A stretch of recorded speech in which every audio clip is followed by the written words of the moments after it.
Hello friends, welcome to my YouTube channel. Then tuna ken say dingi le WhatsApp fake account hon the lo ham ken say de na. Then abolding dan wan to ken say den je chun abula kona zone again hin vet pe divin ken team ve. Okay, kipat masang kamin chule bong a kipan ka video abula kona zone again hin vet pe je kipa tho ken say na. Then tu ahe ka channel a than hi lung se ten like share subscribe nin bol pe din ka hin team ve. Okay, direct pan pai ta tin fake account ni hon thei lo ham na mi tam ta in bolin chu ka hin vet sa de na ama sa pena hoya che di ha ep nga ayam ti cha hi vpn nga na vpn phona yong umin phona ama sa video kan sem ta na vpn chunga he tabang chu hin VPN hi hol diu hana cha phone pa hi lo tu a hi app store ai hol diu app store ai che diu che chai ten lo ep hol diu ham ti le super VPN fast VPN clean kiti hi hol diu na cha screen a kan pin chi app si hol diu I hol chai ten le install ball chai ten open me diu na open me ten ep hung do ham ti le disable optimization kiti hin cha hin do not show again cha hi click diu ten continue me diu hana continue me cha ten cha heading khat chu ready kisun khat connect kisun khat free kisun na cha hoya che du hamna connect nga che du connect na me la cha hi allow super VPN to create a VPN connection kiti hi do not ask again once decline kiti pa hi me du me cha ten le always allow kiti me du na me cha ten la cha hi achung pa ready kiti pa connecting ten anoi pa connecting ki hung ki sun dena ten chi zo ten la chun chom khat zo ten la chun connected auto select kiti hi de chai ten la chun ep ball ki du ham te le I hung back diu na I hung back diu ten la hoya che diu ham na chroma che diu na chroma che diu ep hol diu ham ti le live screen na ka hin pi banga he free SMS receive.io kiti I hol diu hana I hol tai ten leo ti ai achung pe na pa hi ime cha ten tai free SMS receive online kiti hi chi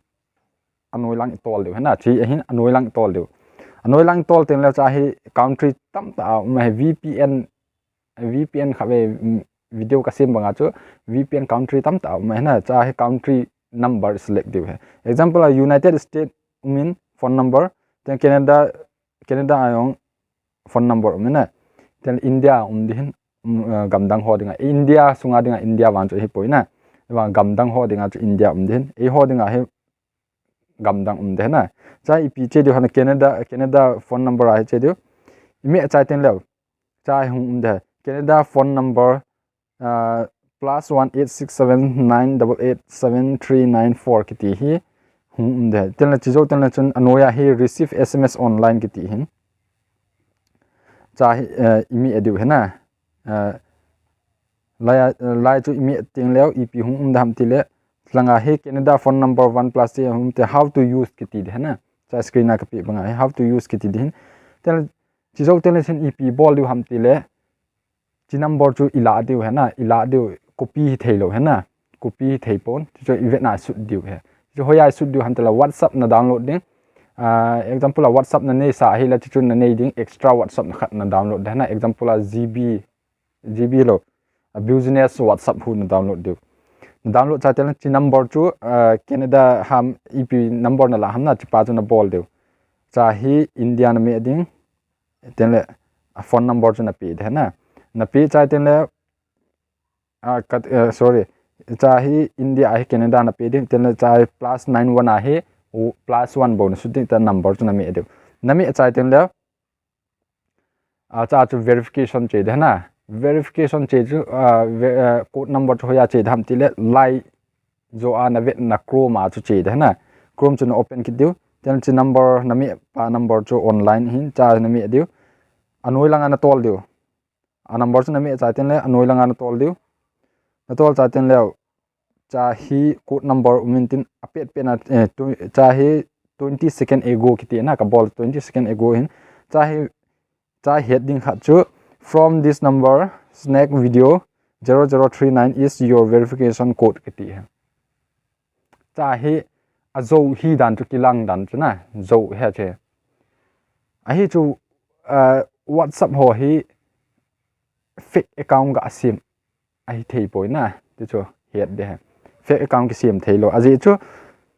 verification code chi a hi le 6 digit code hi chi te ai het deu chu 6 digit code hi WhatsApp mà hút chi je WhatsApp number a chi ji na number chu adi nine Canada a hin chu ki hen ai wa verification code cha a chi hi min ki chip na ne hena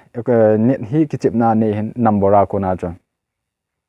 verification cha code hung hi 0039 bo he chi i a hi WhatsApp ma hi accept lo hena 4 code hi accept nai lo he i that accept hum tel 6 code he chi min tam tan video ase movin na video se movin che tabang he ti ai ma a hi poi chi fake he na fake account ti banga cha fake video sim he i ta chi proof thelo he na i tham success thelo kitile fake account hi ki sim thelo he WhatsApp in phal lo he na WhatsApp beta in phal lo he ji a chu video ho tho taman tam ta min tin hi man tho bo na hi fake he ti hi in a head divin ka dei sai ka ki pan bula kona zone ge nin vet pen ki pa thu ken se ki pa